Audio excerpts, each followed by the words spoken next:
What's up, everyone? Heck yeah. Whee! Okay, on the Honda Navi, as you guys can see, just hit 1,025 kilometers. Woohoo! This thing is a brute. In my opinion, after putting 1,000 kilometers on the Navi in every kind of condition you can think of, like right now I'm on ice. Let's start out with saying the Navi is 100% stock, including tires. Nothing has been done to this Navi other than general maintenance, which has been oil changes, and it has had 2 or 3. Yeah, that might be a little bit overboard, but it's not even a liter of oil. 16 bucks for synthetic. Boop, boop, done. So I have had this in mud, gravel, snow, ice as of last night and just now, fluffy snow, tacky snow, and I have 0 complaints. I'm actually very impressed, a lot more impressed than I thought I was going to be. I have, and Tipsy too, we both have rode an e-bike for like 5 or 6 winters in a row, even in the summer, right? We just got our motorcycle licenses last year, well, this year technically, or you guys could be watching this next year for me. And my first bike was the 1300, the VTX 1300, and I bought this brand new for a winter bike, and I'm glad I did, because I love it. So it is different than riding an e-bike in the winter time anyways, for one factor. It has a lot more power. Like, you guys cannot see, but like I went around that corner and the whole back end slid out. I'm going to have to attach GoPro 360 or another camera, because even, you know, when Tipsy, he said the exact same thing when he took this out. You can't see it when you drift on it, which kind of sucks, that's for sure. So yeah, it works good in the mud, you know, for stock tires and for what it is. I have no complaints. Gravel, everything, other than really packy snow. Like this snowfall we got, you probably watched a video the other day of me really struggling on road. I wasn't getting any traction whatsoever. Whoa, tire issue number 2, and it's packy snow. I think if it actually had knobby tires, like the tires I want to get, it would be 1,000 times better, and the ice isn't safe yet. But if I can get another set of tires, I might just throw some studs in these tires to play out on the Bay of Quinte. Oh, that was did I just run over a person? No, just a snow person. So don't expect, if you have a Navi, to get out and just run on this and not wipe out and be perfectly fine. You might be perfectly fine, but I don't know. But it definitely is fun, so if you have a Navi, give it a shot. What's the worst that's going to happen? It's a freaking $3,000 bike. Canadian, anyways. I don't get the gist of it. $3,000, but it seems like all the dealers in the US jack this bike up. But here in Canada, it's $3,000 Canadian. US, it's whatever the dealer feels like. Now that'd be okay. So I am at 1,000 kilometers. I am expecting that I will blow through a belt in no time at all. I'm thinking anyways. That's what my opinion is. I think the first thing that's going to happen with this Navi is a belt. You can see going through a belt before anything happens, which is okay. I've looked into the price of those. The belts are pretty cheap, so I'm not worried at all. And is it worth doing this kind of stuff and having fun, spinning the tires, drifting out sideways and that? Oh heck yeah, 100%. If I had to replace the belt every 1,000 kilometers, I don't regret it at all. Now if you're not mechanically inclined and you don't think you can replace the belt on a Navi and you got to pay a dealership too, that's understandable, totally understandable. But it's a fun ripper. Like this thing with Navi tires is just going to be pretty well unstoppable. It almost is unstoppable. And that being said, guys, I'm not worried about rust. I bought the Navi for winter time. Here in Ontario we use a lot of salt, so I'm not worried about that. Good day. Hey, the older lady smiled. Yeah, as Tipsy found out yesterday when he rode the Navi, a lot of older people give you the dirtiest looks and just, because it's like, what the heck are you doing out on this kind of stuff? Like right now I'm riding on glare ice. That is 100%. Hey, many people won't even drive tires on this, and here I am ripping the Navi on it. Well, not ripping, I'm doing 40 kilometers an hour with stock tires. Younger people just look at you and yell at you, give you a thumbs up. Yeah! I don't think that guy knew what to think. He just kind of like, one thing I don't really like about the Navi is the braking system. That's for sure. I feel, because it's an automatic, real motorcycles, they have gears, yeah, I know, but if they had, instead of just a, so right here you guys can't see, but it's a little stubby parking brake. kind of like some four-wheelers have, or three, I don't know what I'm talking about, but you pull in, you lock it, so it's your parking brake. This brake over here, this controls your front only. The foot pedal controls your back and front. So I have this one, because there's two cables that run down. I have the front totally loosened off, and I have the back on, so when I hit it, it slows me down, and it doesn't apply any pressure to the front of the tire. Because if I was going right now on this stuff, oh God help me, if I was going and I hit my front brakes,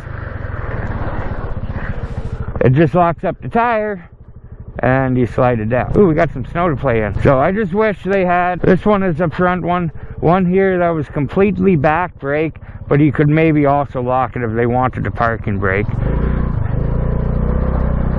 which, whew.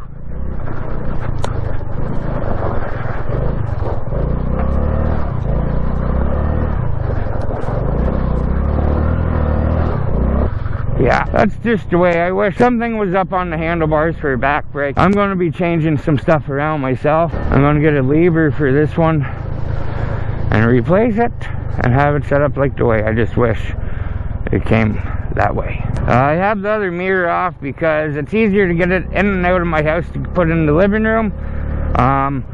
Realistically, I'm never looking in that mirror anyways. I'm only looking in that mirror making sure there's no cops behind me, so it's like, okay, no cops, I'm good. It's great on gas. I can't complain about the gas. Like, I can do about 100 kilometers to tank of gas. I run 94 in it at Petro Canada, which is, you know, usually higher price, but usually on average, depending on gas price, if I had to flick on reserve and then go and gas up, it's costing me about $5 Canadian to fill up, and I can do about 100 Ks.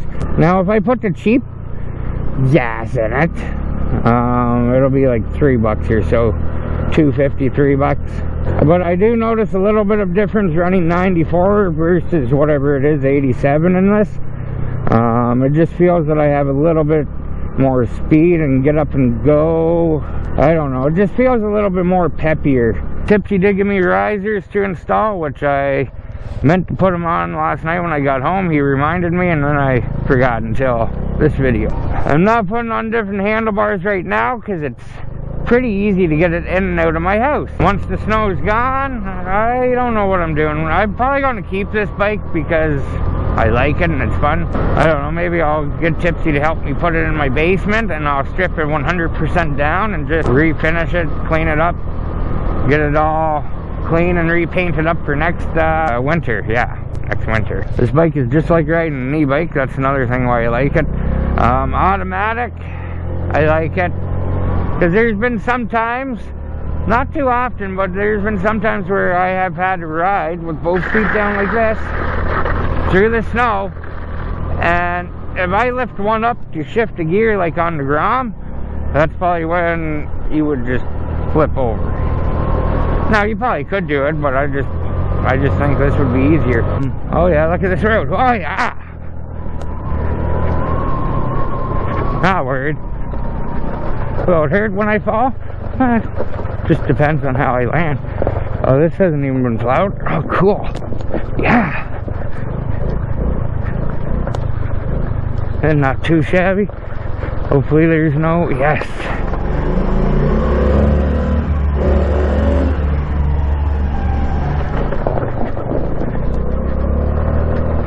Not too shabby. Oh, I'm not gonna get across there. I gotta go to the road. Yeah, that has decent storage. You know, I do have a review video, lots of reviews. I'm not here to go over and show every little thing, but you know, I can fit about eight 1-liter containers of eggnogs in there. That's good enough for me. It does have decent get up and go. Like, it's not super fast, but it's there. You know, I'm satisfied. Like right now, I'm doing 60. And 30, 40. Okay, let's do it. Oh, this is downtown. I can't go that fast. Anyways, I'm 100% happy with the Navi. I have no complaints about the Navi, really, other than whatever I complained about in the video earlier. I can't even remember. If you're thinking about buying a Navi and you can afford it, do it. Front tire came up there. I think you could almost wheelie this.